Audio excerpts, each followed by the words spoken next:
السلام علیکم، حکیم افتخار طالب بات کر رہا ہوں۔ امید ہے آپ لوگ خیریت سے ہوں گے۔ آج کا میرا موضوع ہے کہ پہلی اولاد ہونے کے بعد دوسری اولاد میں غیر معمولی وقفہ کیوں ہو جاتا ہے۔ ایک تو خاندانی منصوبہ بندی ہوتی ہے، اس کے تحت ہونا وقفہ ایک الگ بات ہے، لیکن قدرتی طور پہ یا بیماری کی وجہ سے کیوں وقفہ آتا ہے۔ مرد میں ایسے کیا مسائل ہوتے ہیں، عورت میں ایسے کیا مسائل ہوتے ہیں جس کی وجہ سے یہ وقفہ طویل ہو جاتا ہے اور باوجود کوشش کے عورت کنسیو نہیں کر پاتی اور مرد جو ہے وہ دوبارہ کہ دوسری دفعہ اس باپ نہیں بن سکتا جس طرح پہلے بنا تھا۔ اچھا، سب سے پہلے آتے ہیں مرد کی طرف کہ مرد میں کیا مسئلہ بنتا ہے۔ اگر آپ کا پہلی اولاد ہو گئی ہے، ابھی 2 3 4 سال گزر گئے ہیں اور آپ نیو بیبی کے لیے کوشش کر رہے ہیں لیکن نہیں ہو رہا، تو اس میں مرد کے اینڈ سے کیا مسئلے ہو سکتے ہیں۔ مرد کے اینڈ سے اس میں کوئی 5-6 مسئلے ہو سکتے ہیں جن میں آپ کو میں بتا دیتا ہوں۔ سب سے پہلا مسئلہ مرد کی ایج زیادہ ہونا۔ اگر ایج اس کی 30+ ہے، 30 سے اوپر ہے، تو بھی مسئلہ مثال پاس ہے۔ 30 35 40 سال کے مرد کو دوبارہ باپ بننے میں مشکل ہو سکتی ہے۔ دوسرا، مردانہ کمزوری ہونا۔ مردانہ کمزوری سے مراد ہے سختی کم ہونا، ٹائمنگ کا ایشو ہونا، صورت انزال کا مسئلہ ہونا۔ تیسرا مسئلہ، منی کا قوام گاڑھا نہ ہونا، پتلا ہونا، منی کے قوام اتنا عمدہ نہ ہونا جتنا کہ باپ بننے کے لیے مرد کو چاہیے ہو۔ چوتھا مسئلہ، اس کے جو جراثیم ہیں، جو سپرمز ہیں، وہ کمزور ہو جانا، ان میں ویسی طاقت نہ رہنا جیسی ہونی چاہیے۔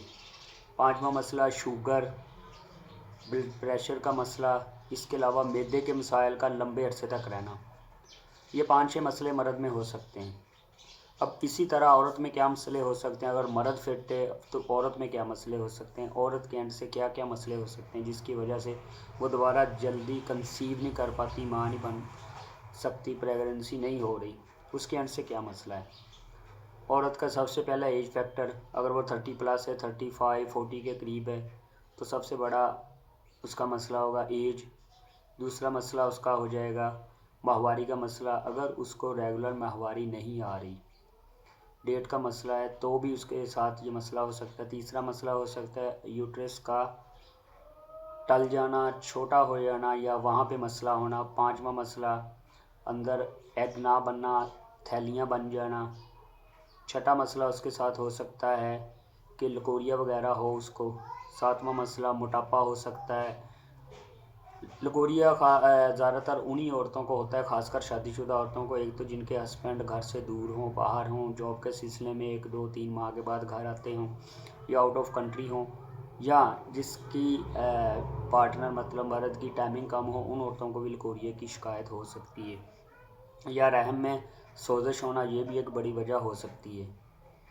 تو اس لیے جن لوگوں کے ساتھ یہ مسئلے مسائل ہیں وہ دعا خانہ حکیم طالب حسین کے ساتھ رابطہ کریں۔ نمبر میں نے دیا ہے ویڈیو میں، ڈسکرپشن میں بھی دیا ہوا ہے، تو انشاءاللہ تعالیٰ آپ کا یہ مسئلہ ٹھیک ہو جائے گا، سیٹ ہو جائے گا۔ اللہ تعالیٰ آپ کو صحت و تندرستی دے، دعا میں یاد رکھے گا۔ اوکے، اللہ حافظ۔